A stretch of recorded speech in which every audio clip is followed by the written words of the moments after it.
عابد احمد صاحب کی طرف سے ہمیں یہ سوالات موصول ہوئے ہیں، ای میل کے ذریعے یہ سوالات آئے تھے۔ پہلا ان کا سوال یہ ہے، وہ کہتے ہیں کہ وضو کے دوران جب پاؤں دھوتے ہیں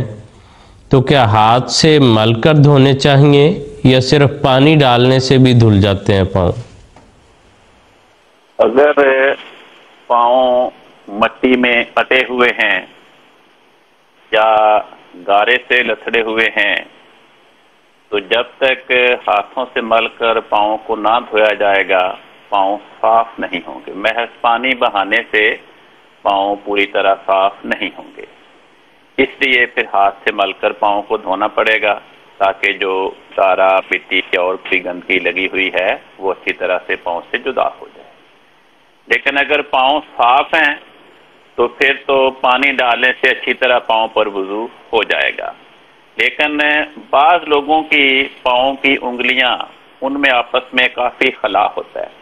وہ تو عام نارمل طریق پر ہی پانی ڈالنے سے پاؤں کی انگلیوں کے درمیان بھی پانی چلا جاتا ہے اور درمیانی جگہ بھی دھل جاتی ہے، صاف ہو جاتی ہے۔ بعض لوگوں کے پاؤں کی انگلیوں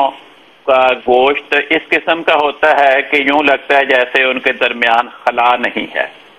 تو اس قسم کی صورتحال کے لیے حضرت رسول پاک صلی اللہ علیہ وسلم کی یہ ہدایت ہے حدیث میں کہ جب وضو کرو تو ہاتھوں کی انگلیوں اور پاؤں کی انگلیوں کے درمیان خلال کرو اور اچھی طرح پانی ڈالو تاکہ درمیانی جگہ بھی صاف ہو جائے۔ ٹھیک ہے۔